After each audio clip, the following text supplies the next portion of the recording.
Some breaking news out of the NCAA today, as we could see players and staff be able to bet on pro sports very soon. It was announced today that the NCAA D1 Administrative Committee has adopted a proposal that would allow student athletes and athletic department staff to gamble on professional sports. However, for this to be finalized, the proposal has to make it through all three NCAA divisions, so it also has to get through D2 and D3. The committee goes on to clarify that this rule change is not an endorsement of sports betting, particularly for student athletes. However, let's not be naive here. That's essentially what this is.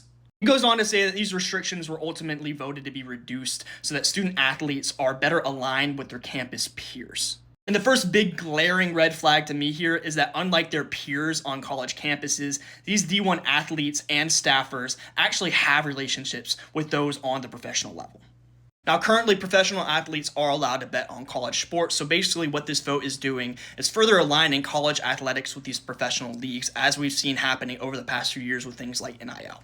And with sports betting and sports books becoming more and more common and being legalized in more states, even with ESPN having their own sports book, it can be easy to see how maybe behind the scenes, the NCAA has been feeling some pressure from these entities to allow their staffers and athletes to be able to bet on these games. Because folks, these sports books, they want as many people as possible betting on these games. I'm not saying allowing these college athletes and staffers to bet on these games is inherently a bad thing. However, I could see how it could be a very, very slippery. Well, I want to know your thoughts in the comments about this. Should college athletes and staffers be able to bet on pro sports? Let me know what you think.